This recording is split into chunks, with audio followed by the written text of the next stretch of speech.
জমির সাহেব অফিস থেকে বাড়ি ফেরা মাত্রই তার বড় মেয়ে মিতু বলল, বাবা, আজ তোমার জন্য একটা চিঠি এসেছে। বলেই সে মুখের হাসি গোপন করার জন্য অন্যদিকে তাকালো। মিতুর বয়স 21। এই বয়সের মেয়েদের মুখে অকারণে হাসি থাকে। হাসি তামাশা জমির সাহেবের একেবারেই পছন্দ নয়, বিশেষ করে মা বাবাকে নিয়ে হাসাহাসি। আজকাল অনেক পরিবারেই তিনি এই ব্যাপার দেখেন। মেয়ে বাবার সঙ্গে বসে আড্ডা দিচ্ছে, খিলখিল করে হাসছে। এসব কি? তিনি একবার তার এক বন্ধুর বাড়িতে গিয়েছিলেন। সেই বন্ধুর মেয়ে বাবাকে নিয়ে খুব হাসি তামাশা করতে লাগলো। এক পর্যায়ে বলে ফেলল, বাবা, দিন দিন তোমার চেহারা সুন্দর হচ্ছে। রাস্তায় বের হলে নিশ্চয়ই মেয়েরা তোমার দিকে তাকায়। জমির সাহেব স্তম্ভিত হয়ে গেলেন। তার নিজের মেয়ে হলে চর মেরে মেঝেতে ফেলে দিতেন। অন্যের মেয়ে বলে কিছুই বলা গেল না, তবে ওই বন্ধুর বাড়িতে যাওয়া তিনি ছেড়ে দিলেন। মিতু চিঠি দিয়ে বাবার দিকে তাকিয়ে বলতে লাগলো, বিয়ারিং চিঠি বাবা, বলে আবার ফিক করে হেসে ফেলল। জমির সাহেব কঠিন গলায় বললেন, হাসছিস কেন? বিয়ারিং চিঠি এসেছে, এর মধ্যে হাসির কি হলো? এরকম ফাজলামি শিখেছিস কোথায়? মিতু মুখ কালো করে চলে গেল। বাবাকে সে সঙ্গত কারণে অসম্ভব ভয় পায়। জমির সাহেব লক্ষ্য করলেন খামের মুখ খোলা। এরা চিঠি পড়েছে। এই বেয়াদবির সহ্য করা মুশকিল। একজনের চিঠি অন্যজন পড়বে কেন? খামে তার নাম লেখা দেখার পরেও এরা কোন সাহসে চিঠি খোলে? রাগে জমির সাহেবের গা কাঁপতে লাগলো। এ অবস্থায় তিনি চিঠি পড়লেন। একবার, দুবার, তিনবার। তার মাথা ঘুরতে লাগলো। সুস্মিতা নামের এক মেয়ের চিঠি, তার কাছে লেখা। সম্বোধনে লেখা, প্রিয়তমেষু। এর মানে কি? সুস্মিতা কে? সুস্মিতা নামের কাউকে তিনি চেনেন বলে মনে করতে পারলেন না। কলেজে পড়ার সময় কমলা নামের এক মেয়ের প্রতি খুব দুর্বলতা অনুভব করেছিলেন। মেয়েটির বিয়ে হয়ে যাওয়ার পর দুর্বলতা কেটে যায়। এছাড়া অন্য কোনো মেয়েকে তিনি চেনেন না। জমির সাহেব কপালের ঘাম মুছতে মুছতে চতুর্থবারের মতো চিঠিটি পড়লেন। প্রিয়তমেষু, তুমি কেমন আছো? তোমার কথা খুব মনে পড়ছে। তোমার শরীর এত খারাপ হয়েছে কেন? শরীরের আরো যত্ন নেবে। আমি দেখেছি তুমি বাসে যাওয়া আসা করো। তোমাকে অনুরোধ করছি, সপ্তাহখানেক বাসে উঠবে না। কাল তোমাকে নিয়ে একটা দুঃস্বপ্ন দেখেছি। দুঃস্বপ্নটা হচ্ছে তুমি বাসে উঠতে গিয়ে পা পিছলে পা ভেঙে ফেলেছ। স্বপ্নকে গুরুত্ব দেওয়ার কোনো মানে হয় না। তবু অনুরোধ করছি, এক সপ্তাহ বাসে উঠবে না। বিনীতা, তোমার সুস্মিতা। জমির সাহেব পঞ্চমবারের মতো চিঠি পড়তে শুরু করলেন। মোটা নিবের কলমে গোটা গোটা অক্ষরের চিঠি। চিঠিতে তারিখ বা ঠিকানা নেই। হলুদ রঙের কাগজ। কাগজ থেকে হালকা ন্যাপথলিনের গন্ধ আসছে। বাবা, তোমার চা। মিতু চায়ের কাপ এনে বাবার সামনে রাখলো। তার মুখ থমথম করছে। বাবার ধমকের কথা এখনো সে ভুলতে পারেনি। জমির সাহেব মেয়ের দিকে তাকিয়ে অস্বস্তির সঙ্গে বললেন, কে লিখলো কিছুই বুঝতে পারছি না। সুস্মিতা নামের কাউকে আমি চিনি না। মিতু বলল, চিনি হয়েছে কিনা দেখো। জমির সাহেব চায়ের চিনির ব্যাপারে কোনো আগ্রহ দেখালেন না। শুকনো গলায় বললেন, তোর মা এ চিঠি পড়েছে? হ্যাঁ। বলেছে কিছু? না। বুঝলি মিতু, সুস্মিতা নামের কাউকেই চিনি না। আর ধর যদি চিনতামও, তাহলে কি এইরকম একটা চিঠি কেউ লিখতে পারে? ছি ছি, লজ্জায় আমার মাথা কাটা যাচ্ছে। মিতু ইতস্তত করে বলল, বাবা, আমার কি মনে হয় জানো? আমার মনে হয় এই বাড়িতে জমির সাহেব বলে আগে কেউ ছিলেন। চিঠিটা তাকেই লেখা। জমির সাহেবের চোখ মুখ উজ্জ্বল হয়ে উঠল। এত সহজ সমাধান তার মাথায় আসেনি কেন বুঝতে পারলেন না। তিনি চায়ে চুমুক দিয়ে বললেন, চা খুব ভালো হয়েছে মা, খুব ভালো। তোর মা কোথায়? নানু বাড়ি গেছে। মা নানু বাড়ি গেছে, এই বাক্যটি জমির সাহেবের খুব অপছন্দের বাক্য। শাহানার মার বাড়ি মিরপুর 6 নম্বরে। ওই বাড়িতে গেলেই শাহানার রাত থেকে যায়, আজও থেকে যাবে। তবে আজ জমির সাহেব অন্য দিনের মতো খারাপ বোধ করলেন না। শাহানা থাকলে নিশ্চয়ই চিঠিটা নিয়ে গম্ভীর বলতেন। শাহানার কথা শুনতেই ইদানিং তার অসহ্য লাগে। রাগী রাগী কথা তো আরো অসহ্য লাগবে। নিতু, জি বাবা। তোর মা বোধহয় থেকে যাবে ও বাড়িতে। হ্যাঁ। তোর মা কিছু বলেনি চিঠি পড়ে? না। তোর কি মনে হয় রাগ করেছে? রাগ করেছিল, আমি বুঝিয়ে বলেছি। মেয়ের প্রতি কৃতজ্ঞতায় জমির সাহেবের মন ভরে গেল। মেয়েটাকে সায়েন্স পড়ানো উচিত ছিল। সায়েন্স না পড়িয়ে ভুল হয়েছে। আর্টস পড়বে গাধা টাইপের মেয়েরা। তার মেয়ে গাধা টাইপ নয়, বুদ্ধি আছে, বাপের ফিলিংস আছে। পরদিন যথারীতি জমির সাহেব অফিসে রওনা হলেন।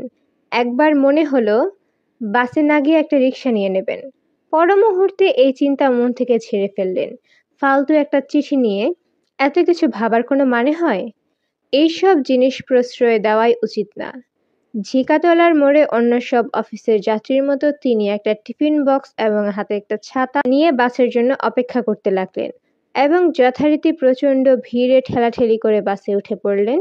বাস ছেড়ে দিল। সেই মুহূর্তে কিছু একটা হলো তার। মনে হলো ছিটকে বাস থেকে পড়ে যাচ্ছেন। তিনি একসঙ্গে অনেক লোকের চিৎকার শুনলেন, থামো থামো থামো, এই রুক্কে রুক্কে। জমির সাহেব রাস্তায় ছিটকে পড়ে জ্ঞান হারালেন। জ্ঞান হলো হাসপাতালে। তার বাম পা হাঁটুর নিচ থেকে ভেঙে গেছে। এক জায়গায় না, দু জায়গায়। মিতু এবং শাহানা মাথার কাছে বসে আছে। দুজনই কেঁদে বুক ভাসাচ্ছে। সোহরাওয়ার্দী হাসপাতালের ডাক্তার সাহেব বিরক্ত গলায় বললেন, কাঁদছেন কেন? বললাম তো তেমন সিরিয়াস কিছু হয়নি। দিন 15-এর মধ্যে সুস্থ হয়ে বাসায় যাবে। দুটো ফ্র্যাকচার হয়েছে, তবে তেমন সিরিয়াস কিছু না। ডাক্তারের কথা মতো 15 দিনের মাথাতেই জমির সাহেব বাড়ি ফিরলেন। তবে পুরোপুরি সুস্থ হয়ে নন। বা পা অচল হয়ে গেল। এই দেশে নাকি কিছুই করা সম্ভব হবে না। বিদেশে যদি কিছু হয়। চাকরি শেষ হবার আগেই জমির সাহেব রিটায়ার করলেন। তিনি এবং তার পরিবারের কেউ ওই হলুদ চিঠিটার কথা একবারও তুলত না। যেন ওই চিঠি একটা অভিশপ্ত চিঠি। তার কথা তোলা উচিতই নয়। চিঠিটা জমির সাহেবের শোবার ঘরের টেবিলে 3 নম্বর ড্রয়ারে পড়ে রইল। মাঝে মাঝে জমির সাহেব চিঠিটা বের করে পড়েন এবং তার অচল পায়ের দিকে তাকান। সেই রাতে তার এক ফোঁটা ঘুম হয় না। কেমন ভয় ভয় লাগতে থাকে। নতুন বছরের গোড়াতে ঝিকাতলার বাসা উঠিয়ে উত্তর শাহনাজপুর সস্তায় একটা ফ্ল্যাটে তারা চলে যান। রোজগার কমেছে, এখন টাকা পয়সা সাবধানে খরচ করতে হবে। নতুন ফ্ল্যাটে 2টা মাত্র শোবার ঘর। একটিতে জমির সাহেব শাহানাকে নিয়ে থাকেন, অন্যটিতে মিতু তার ছোট বোন ইরা থাকে। জমির সাহেব বড় ছেলে থাকে বসার ঘরে। একটা খাট বসার ঘরে গাদাগাদি করে রাখা হয়েছে। এই বাড়িতে মাস 3 কাটানোর পর আরেকটি বিয়ারিং চিঠি এলো। আগের মতো গোটা গোটা হরফে লেখা, মোটা কলমের নিচ দিয়ে মেয়েলি অক্ষরে সুস্মিতা লেখা হয়েছে। প্রিয়তম এসো, তুমি কেমন আছো? এত দুশ্চিন্তা করছো কেন? তোমাকে দুশ্চিন্তা করতে দেখলে আমার ভালো লাগে না। সংসারে দুঃখ কষ্ট সমস্যা থাকবেই, এতে বিচলিত হলে চলে? মনে মনে সাহস রাখো। আচ্ছা, একটা কথা, তোমার বড় ছেলেটাকে কিছুদিন ঢাকা শহরের বাইরে রাখতে পারো না? আমার কেন জানি মনে হচ্ছে ও কোনো ঝামেলায় পড়বে। তোমাদের গ্রামের বাড়িতে ওকে কিছুদিনের জন্য পাঠিয়ে দাও। ও যেতে চাইবে না, বুঝিয়ে সুঝিয়ে রাজি করাও। বিনিতা, তোমার সুস্মিতা। এবার আর সুস্মিতার চিঠি নিয়ে কেউ হাসাহাসি করল না। চিঠি পড়বার সময় শাহানার হাত থরথর করে কাঁপতে লাগলো। জমির সাহেব অস্বাভাবিক গম্ভীর হয়ে গেলেন। বড় ছেলে সুমনকে গ্রামের বাড়িতে পাঠানোর প্রশ্নই ওঠে না। কারণ তার বিয়ে ফাইনাল পরীক্ষা শুরু হয়েছে। 2টা পেপার হয়ে গেছে।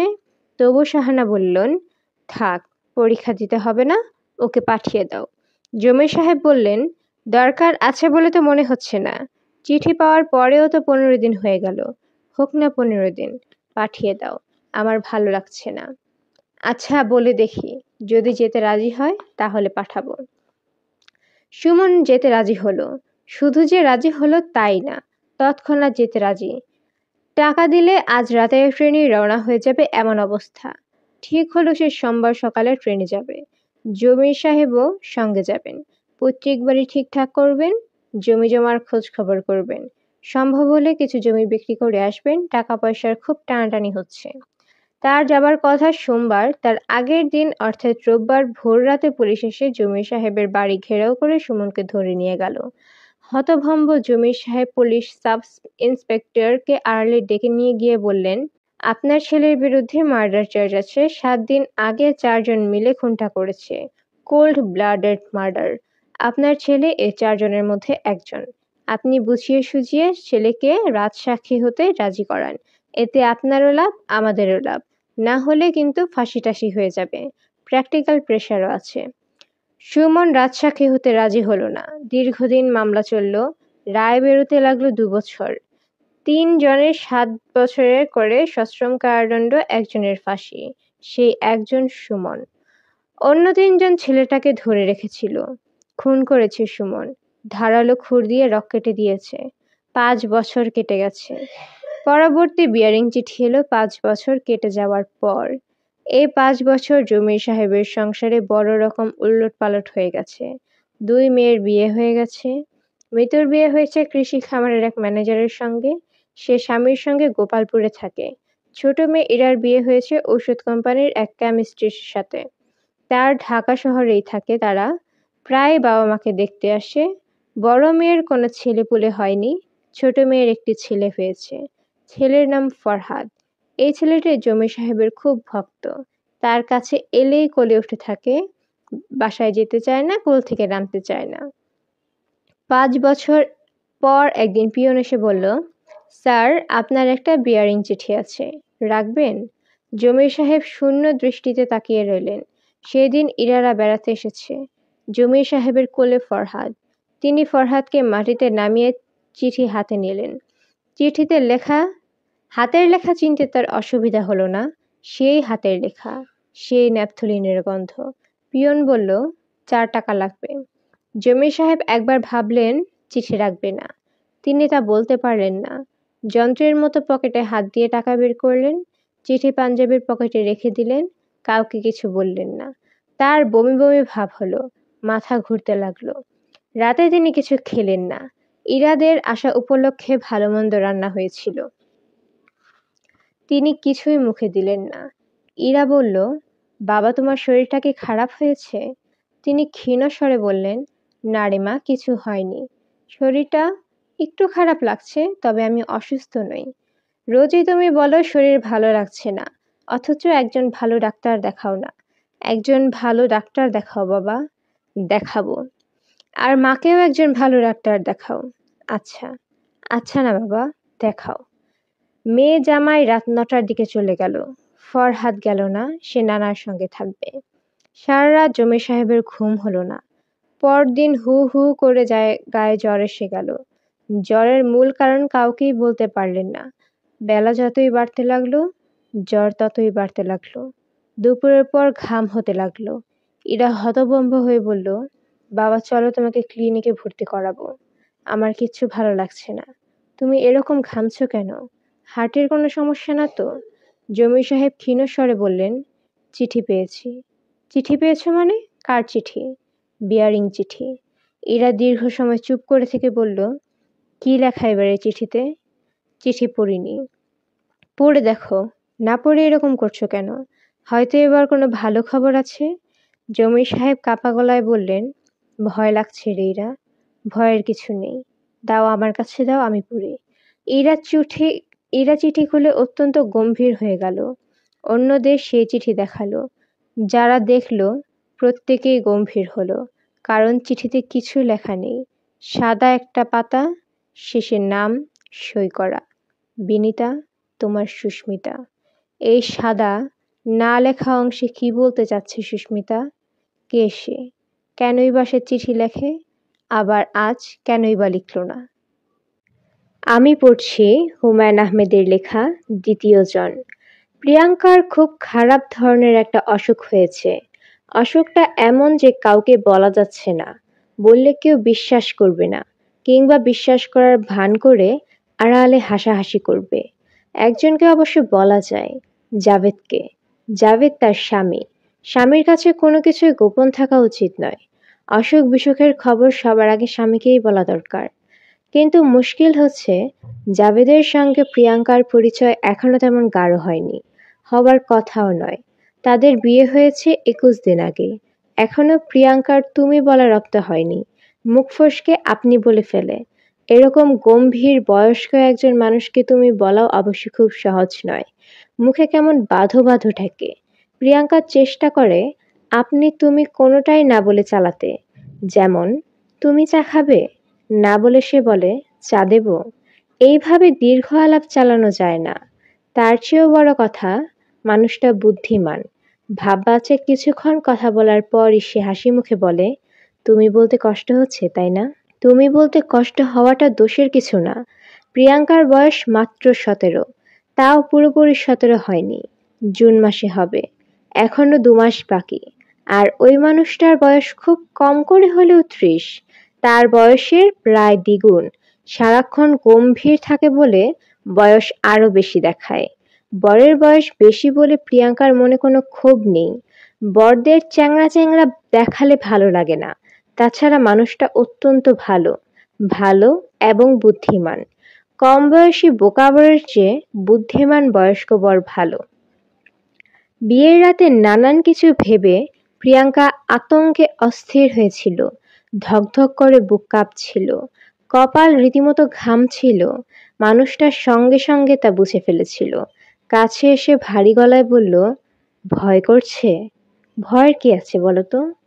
প্রিয়াঙ্কার বুকের ধকধকানি আরো বেড়ে গেল। সে হা না কিছুই বলল না। একবার মনে হলো সে অজ্ঞান হয়ে যাচ্ছে। মানুষটা তখন নরম গলায় বলল, ভয়ের কিছু নেই, ঘুমিয়ে পড়ো। বলেই প্রিয়াঙ্কার গায়ে চাদর টেনে দিল। তার গলার স্বরে কিছু একটা ছিল। প্রিয়াঙ্কার ভয় পুরোপুরি কেটে গেল এবং প্রায় সঙ্গে সঙ্গে সে ঘুমিয়ে পড়ল। অনেক রাতে একবার ঘুম ভেঙে দেখে লোকটি অন্য পাশ ফিরে ঘুমোচ্ছে। খানিকক্ষণ জেগে থেকে প্রিয়াঙ্কা আবার ঘুমিয়ে পড়ল। ঘুম ভাঙল অনেক বেলায়। লোকটি তখন পাশে নেই। একটা মানুষকে চেনার জন্যে 21 দিন খুব দীর্ঘ সময় নয়। তবু প্রিয়াঙ্কার ধারণা মানুষটা ভালো, বেশ ভালো। এরকম একজন মানুষকে তার অসুখের কথাটা বলা অবশ্যই দরকার এবং বলা যায়। কিন্তু মুশকিল হচ্ছে, অসুখটার সঙ্গে এ মানুষটার সম্পর্ক আছে। এ কারণেই তাকে বলা যাবে না। কিন্তু কাউকে বলা দরকার, খুব তাড়াতাড়ি বলা দরকার, নয়তো সে পাগল হয়ে যাবে। কিছুটা পাগল সে বোধহয় হয়েই গেছে। সারাক্ষণ অস্থির লাগে। সন্ধ্যা মিলবার পর শরীর কাঁপতে থাকে। তৃষ্ণায় বুক শুকিয়ে কাঠ হয়ে থাকে। সামান্য শব্দে ভয়ঙ্কর চমকে ওঠে। সেদিন বাতাসে জানালার কবাট নড়ে উঠল। সঙ্গে সঙ্গে ভয়ে অস্থির হয়ে গুঙ্গানির মতো শব্দ করে উঠল প্রিয়াঙ্কা। হাতের চায়ের কাপ থেকে সবটা চা ছলকে পড়ল শাড়িতে। ভাগ্যিস আশেপাশে কেউ তখন ছিল না। কেউ থাকলে নিশ্চয়ই খুব অবাক হতো। প্রিয়াঙ্কার ছোট মামা যেমন অবাক হলেন। তিনি প্রিয়াঙ্কাকে দেখতে এসেছিলেন। তার দিকে তাকিয়েই সে বিস্মিত গলায় বলল, কি হয়েছে রে? প্রিয়াঙ্কা হালকা গলায় বলল, কিছু হয়নি তো। তুমি কেমন আছো মামা? আমার কথা বাদ দে, তোকে এমন লাগছে কেন? কেমন লাগছে? চোখের নিচে কালি পড়েছে, মুখ শুকনো। কি ব্যাপার? কোনো ব্যাপার না মামা। গালটাল ভেঙে কি অবস্থা? তুই কথাও তো কেমন অন্যরকম ভাবে বলছিস।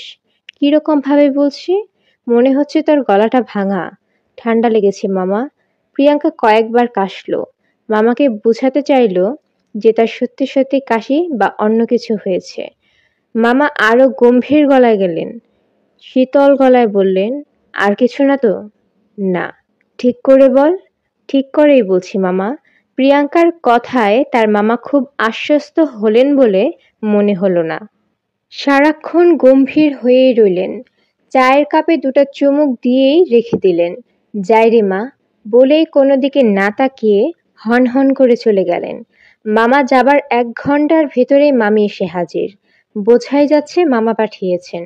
মামি প্রিয়াঙ্কার দিকে তাকিয়ে আঁতকে উঠলেন। প্রায় চেঁচিয়েই বললেন, 1 সপ্তাহ আগে তোকে কি দেখেছি আর এখন কি দেখছি? কি ব্যাপার, তুই খোলাখুলি বলতো, কি সমস্যা? প্রিয়াঙ্কা শুকনো হাসি হেসে বলল, কোনো সমস্যা না। মামি কঠিন গলায় বললেন, তুই বলতে না চাইলে আমি কিন্তু জামাইকে জিজ্ঞাসা করব, জামাই আসবে কখন? ও আসবে রাত 8টার দিকে। ওকে কিছু জিজ্ঞাসা করতে হবে না মামি, আমিই বলছি। বল, কিছু লুকাবি না। প্রিয়াঙ্কা প্রায় ফিসফিস করে বলল, আমি ভয় পাই মামি। কিসের ভয়? কি যেন দেখি। কি দেখিস? নিজেও ঠিকঠাক বলতে পারছি না। আমি জানি না আমি কি দেখি। ভাষা ভাষা কথা বলবি না, পরিষ্কার করে বল কি দেখিস। প্রিয়াঙ্কা এক পর্যায়ে ফুপিয়ে ফুপিয়ে কেঁদে উঠল। মামি, আমি বোধহয় পাগল হয়ে যাচ্ছি। আমি কি সব যেন দেখি। সে কি দেখে তা তিনি অনেক প্রশ্ন করেও বের করতে পারলেন না। প্রিয়াঙ্কা অন্য সব প্রশ্নের জবাব দেয়, কিন্তু কি দেখে তা বলে না, এড়িয়ে যায় বা কাঁদতে শুরু করে। তোর বর কি তোর পছন্দ হয়েছে? হ্যাঁ। সে কি তোকে ভয় টয় দেখায়? কি যে বলো না তুমি মামি, আমাকে ভয় দেখাবে কেন? রাতে কি তোরা একসঙ্গে ঘুমাস? প্রিয়াঙ্কা লজ্জায় বেগুনি হয়ে গিয়ে বলল, হ্যাঁ। সে কি তোকে অনেক রাত পর্যন্ত জাগিয়ে রাখে? কি সব প্রশ্ন করো তুমি মামি? আমি যা জিজ্ঞাসা করছি তার জবাব দে। না, জাগিয়ে রাখে না। মামি অনেকক্ষণ থাকলেন। প্রিয়াঙ্কাদের ফ্ল্যাট ঘুরে ঘুরে দেখলেন। কাজের মেয়ে এবং কাজের ছেলেটির সঙ্গে কথা বললেন। কাজের মেয়েটির নাম মরিয়ম, দেশ খুলনা, ঘরের যাবতীয় কাজ সেই করে। কাজের ছেলেটির নাম জিতু মিয়া, তার বয়স ৯-১০। এদের দুজনের কাছ থেকে খবর বার করার চেষ্টা করা হলো। আচ্ছা মরিয়ম, তুমি কি ভয় টয় পাও? না, ভয় পামুকে। রাতে কিছু দেখো টেখো না? কি দেখমু? আচ্ছা ঠিক আছে, যাও। প্রিয়াঙ্কার মামি কোনো রহস্য ভেদ করতে পারলেন না। তার খুব ইচ্ছা করছিল জাবেদের সঙ্গে পুরো বিষয়টা নিয়ে আলাপ করবেন, পরামর্শ করবেন। প্রিয়াঙ্কার জন্যে পারা গেল না। সে কাঁদো কাঁদো গলায় বলল, মামি, তুমি যদি তাকে কিছু বলো তাহলে কিন্তু আমি বিষ খাবো। আল্লাহর কসম বিষ খাবো, নয়তো ছাদ থেকে নিচে লাফিয়ে পড়ব। তিনি কিছু জিজ্ঞেস করলেন না, কারণ প্রিয়াঙ্কা সত্যি বিষ টিষ খেয়ে ফেলতে পারে। আমার মৃত্যুর জন্য কেউ দায়ী নয়, এ কথা লিখে সে একবার ১ বোতল ডেটল খেয়ে ফেলেছিল। অনেক ডাক্তার, হাসপাতাল করতে হয়েছে। এই কাণ্ড সে করেছিল অতি তুচ্ছ কারণে, তার এক বান্ধবীর সঙ্গে ঝগড়া করে। এই মেয়ের পক্ষে সবই সম্ভব, তাকে কিছু ঘটাতে দেওয়া উচিত নয়। জাভেদ এলো রাত ৮:৩০টার দিকে। জাভেদের সঙ্গে খানিকক্ষণ টুকটাক গল্প করে প্রিয়াঙ্কার মামি ফিরে গেলেন। তার মনের মেঘ কাটল না। হলো কি প্রিয়াঙ্কার? সে কি দেখে? প্রিয়াঙ্কা নিজেও জানে না তার কি হয়েছে। মামি চলে যাওয়ার পর তার বুক ধকধক করা শুরু হয়েছে। অল্প অল্প ঘাম হচ্ছে। অসম্ভব গরম লাগছে। কিছুক্ষণ পর পর মনে হচ্ছে বোধহয় নিঃশ্বাস বন্ধ হয়ে যাচ্ছে। তার খাওয়া দাওয়া করে রাতে ১০:৩০টার দিকে ঘুমিয়ে গেল। জাভেদ বিছানায় শোয়ামাত্র ঘুমিয়ে পড়ে। আজও তাই হলো। জাভেদ ঘুমোচ্ছে, তালে তালে নিঃশ্বাস পড়ছে। জেগে আছে প্রিয়াঙ্কা। কিছুক্ষণের মধ্যেই তার পানির পিপাসা পেল, প্রচণ্ড পানির পিপাসা। পানি খাবার জন্য সে বিছানা ছেড়ে নামতে হবে তাকে। যেতে হবে পাশের ঘরে, কিন্তু তা সে করবে না। অসম্ভব, কিছুতেই না। পানির তৃষ্ণায় মরে গেলেও না। এই পানি খেতে গিয়েই প্রথমবার তার অসুখ ধরা পড়েছিল। ভয়ে ওই দিন সে মরে যেত। কেন মরল না? মরে গেলেই ভালো হতো। তার মতো ভীতু মেয়ের মরে যাওয়াই উচিত। ওই রাতে সে বেশ আরাম করেই ঘুমোচ্ছিল। হঠাৎ বৃষ্টি হওয়ার জন্য চারিদিক বেশ ঠান্ডা। জানালা দিয়ে ফুরফুরে বাতাস আসছে। ঘুমোবার জন্য চমৎকার রাত। এক ঘুমে সে কখনো রাত পার করতে পারে না। মাঝখানে একবার তাকে উঠে পানি খেতে যেতেই হবে, কিংবা বাথরুমে যেতে হবে। সে রাতেও সে পানি খাবার জন্য উঠল। জাভেদ কাত হয়ে ঘুমোচ্ছে। গায়ে পাতলা চাদর দিয়ে রেখেছে। অদ্ভুত অভ্যাস মানুষটার। কাত হয়ে যত গরমই পড়ুক না কেন চাদর নিয়েই ঘুমাবে। প্রিয়াঙ্কা খুব সাবধানে গায়ের চাদর সরিয়ে দিল। আহা, আরাম করে ঘুমুক। কেমন ঘেমে গেছে। স্বামীকে ডিঙিয়ে বিছানা থেকে নামলো। স্বামী ডিঙিয়ে ওঠানামা করা ঠিক হচ্ছে না, হয়তো পাপ হচ্ছে, কিন্তু উপায় কি? প্রিয়াঙ্কা ঘুমোয় দেয়ালের দিকে। খাট থেকে নামতে হলে স্বামীকে ডিঙিয়েই নামতে হবে। তাদের শোবার ঘর অন্ধকার, তবে পাশের ঘরে বাতি জ্বলছে। এই একটা বাতি সারা রাতই জ্বলে। ঘরটা জাভেদের লাইব্রেরি ঘর। এই ঘরেই জাভেদ পরীক্ষার খাতা দেখে, পড়াশোনা করে। ঘরের আসবাবপত্র তেমন কিছু নেই। একটা বুকশেলফে কিছু বই, পুরনো ম্যাগাজিন। একটা বড় টেবিল। টেবিলের ওপর রাজ্যের পরীক্ষার খাতা। একটা ইজি চেয়ার। ইজি চেয়ারের পাশে সাইড টেবিলে টেবিল ল্যাম্প। দরজার ফাঁকা দিয়ে স্টাডি রুমের আলো কিছুটা প্রিয়াঙ্কাদের শোবার ঘরেও আসছে, তবু ঘরটা অন্ধকার। স্যান্ডেল খুঁজে বের করতে অনেকক্ষণ মেঝে হাতড়াতে হলো। স্যান্ডেল পায়ে পড়া মাত্র পাশের ঘর থেকে কিসের যেন একটা শব্দ হলো। ভারী অথচ মৃদু গলায় কেউ একজন কাশলো। ইজি চেয়ার টেনে সরালো। নিশ্চয়ই মনের ভুল। তবু প্রিয়াঙ্কা আরো কিছুক্ষণ অপেক্ষা করলো। না, আর কোনো শব্দ নেই। শুধু সদর রাস্তা দিয়ে দ্রুত বেগে ট্রাক যাওয়া আসা করছে। তাহলে একটু আগে পাশের ঘর থেকে কে শব্দ করছিল? অবিকল নিঃশ্বাস নেবার শব্দ। প্রিয়াঙ্কা দরজা ঠেলে পাশের ঘরে ঢুকতেই জমে পাথর হয়ে গেল। ইজি চেয়ারে জাভেদ বসে আছে, হাতে বই। জাভেদ বই থেকে মুখ তুলে তাকালো, নরম গলায় বলল, কিছু বলবে? কতটা সময় পার হয়েছে? 1 সেকেন্ডের 100 ভাগের 1 ভাগ, না অনন্তকাল? প্রিয়াঙ্কা জানে না।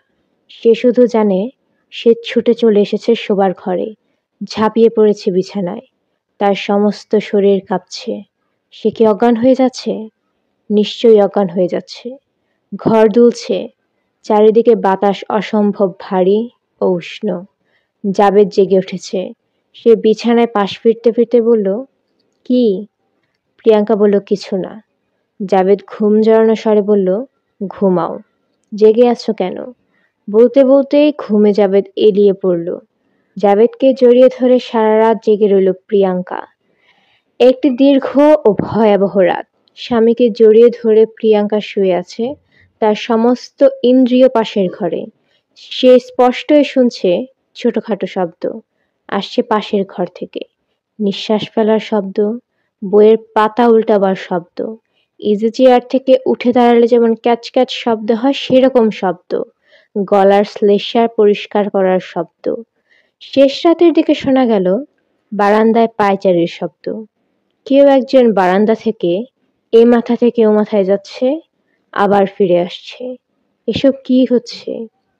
এসব কি কল্পনা? নিশ্চয়ই কল্পনা। রাস্তা দিয়ে ট্রাক যাওয়ার শব্দ ছাড়া আর কোনো শব্দ আসছে না। ফজরের আজানের পর প্রিয়াঙ্কার চোখ ঘুমে এড়িয়ে এলো। ঘুম ভাঙল বেলা 9:30টায়।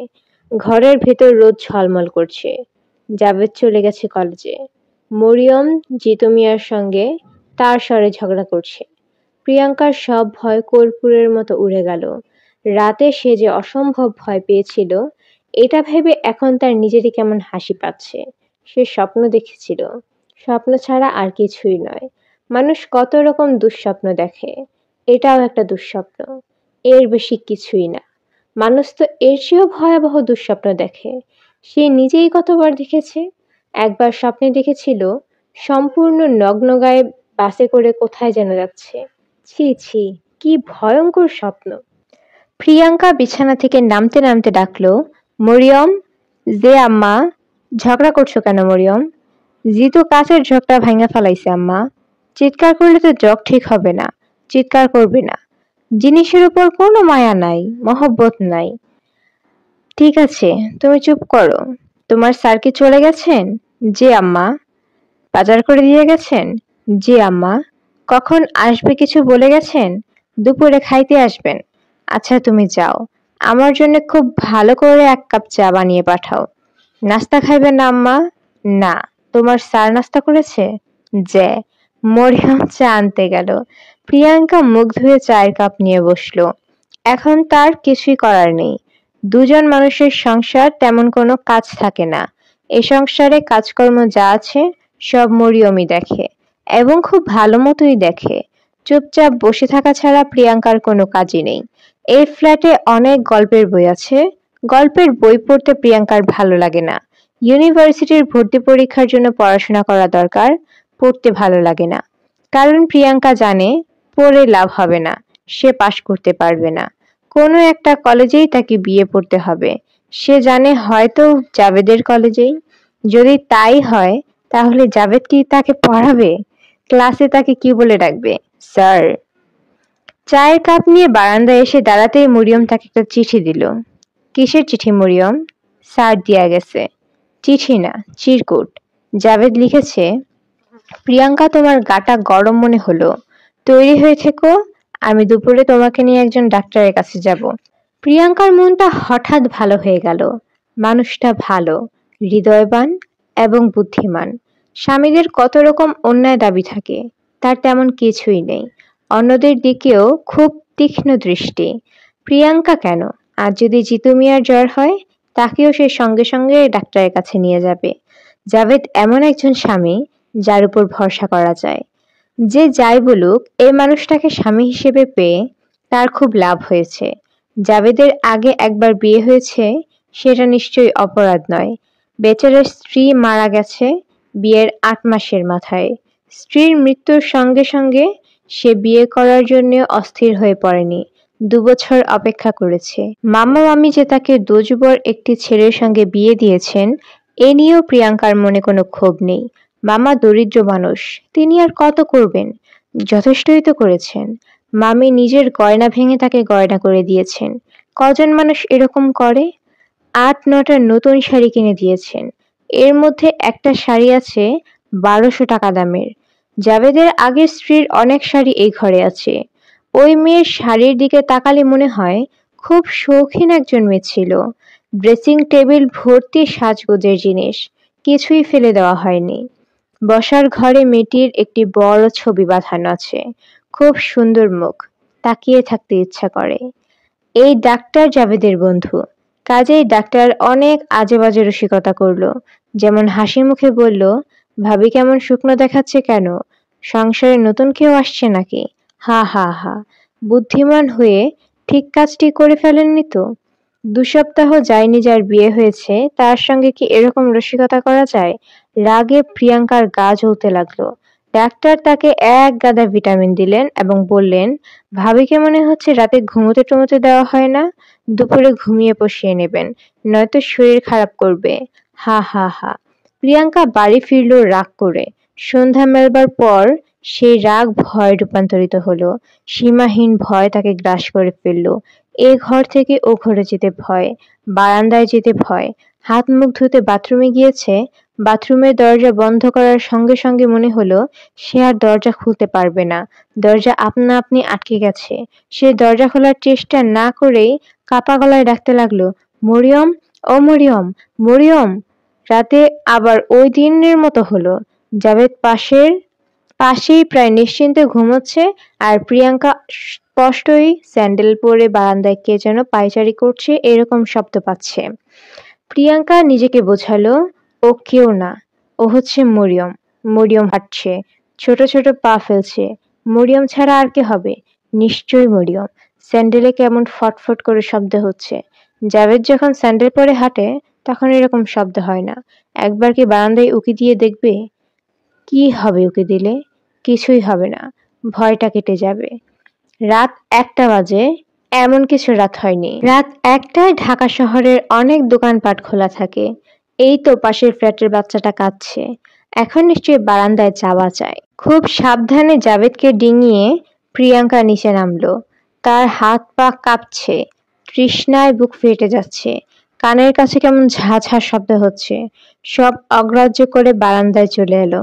তার সঙ্গে সঙ্গে বারান্দায় দাঁড়ানো মানুষটা বলল, প্রিয়াঙ্কা এক গ্লাস পানি দাও তো। বিছানায় যে মানুষটা শুয়ে আছে এই মানুষটাই সেই জাভেদ। তার পরনে জাভেদের মতোই লুঙ্গি, হাত কাটা গেঞ্জি, মুখ গম্ভীর ও বিষণ্ণ। প্রিয়াঙ্কা ছুটে শোয়ার ঘরে চলে এলো, কোনো মতে বিছানায় উঠল। ওই তো জাভেদ ঘুমোচ্ছে, গায়ে চাদর টানা। এতক্ষণ যা দেখেছি ভুল দেখেছি, যা শুনেছি তাও ভুল। কিছু একটা আমার হয়েছে, ভয়ঙ্কর কোনো অসুখ। সকাল হলে আমার এই অসুখ থাকবে না। আল্লাহ তুমি সকাল করে দাও, খুব তাড়াতাড়ি সকাল করে দাও। সব মানুষ জেগে উঠুক, সূর্যের আলোয় চারদিক ভরে যাক। সে জাভেদকে শক্ত করে জড়িয়ে ধরল। জাভেদ ঘুম ঘুম গলায় বলল, কি হয়েছে? সকালবেলা সত্যি সত্যি সব স্বাভাবিক হয়ে গেল। রাতে এরকম ভয় পাওয়ার জন্য লজ্জা লাগতে লাগলো। জাভেদ কলেজে যাওয়ার পর সে স্বাভাবিক ভঙ্গিতে মরিয়মকে তরকারি কাটায় সাহায্য করতে গেল। মরিয়ম বলল, আফার শরীর কি খারাপ? না। আপনার কিছু করণ লাগতো না আফা, আপনি গিয়ে হইয়া থাকেন। এই মাত্রই তো ঘুম থেকে উঠলাম, এখন আবার শুয়ে থাকবো কেন? চা বানাই দিই। দাও। আচ্ছা মরিয়ম, তোমার আগের আপা কি আমার মতো চা খেত? হ। তাই আপনার মতো চুপচাপ থাকতো না, সারাদিন হইচই করতো, গান বাজনা করতো। মারা গেলেন কিভাবে? হঠাৎ মাথাটা খারাপ হয়ে গেল, উল্টাপাল্টা কথা কওয়া শুরু করলো, কি জানি দেহে। প্রিয়াঙ্কা শঙ্কিত গলায় বলল, কি দেখে? দুইটা মানুষ নাকি দেখে, একটা আসল একটা নকল। কোনটা আসল কোনটা নকল বুঝতেও পারে না। তুমি কি বলছো তাও তো আমি বুঝতে পারছি না। পাগল মানুষের কথার কি কোনো ঠিক আছে আফা? নেন চা নেন। প্রিয়াঙ্কা মাথা নিচু করে চায়ের কাপে ছোট ছোট চুমুক দিচ্ছে। একবারও মরিয়মের দিকে চোখ তুলে তাকাচ্ছে না। তার ধারণা, তাকালেই মরিয়ম অনেক কিছু বুঝে ফেলবে যে প্রিয়াঙ্কারও একই অসুখ হয়েছে। সে চায় না মরিয়ম কিছু বুঝুক, কারণ তার কিছুই হয়নি। অসুখ করেছে, অসুখ কি মানুষের করে না? করে, আবার সেরেও যায়, তারটাও সারবে। রাত গভীর হয়েছে, বাইরে বৃষ্টি পড়ছে টুপ টুপ করে। খোলা জানালায় হাওয়া আসছে। প্রিয়াঙ্কা জাভেদকে জড়িয়ে ধরে শুয়ে আছে। তার চোখে ঘুম নেই। পাশের ঘরে বইয়ের পাতা উল্টানোর শব্দ আসছে। এই যে সিগারেট ধরালো, সিগারেটের ধোঁয়ার গন্ধ ভেসে আসছে। ইজি চেয়ার থেকে উঠল। ক্যাচ ক্যাচ শব্দ হচ্ছে ইজি চেয়ারে। প্রিয়াঙ্কার স্বামীকে সজোরে জড়িয়ে ধরে কাপা গলায় ডাকলো, এই এই। ঘুম ভেঙে জাবেদ বলল, কি? প্রিয়াঙ্কা ফিসফিস করে বলল, না কিছু না, তুমি ঘুমাও।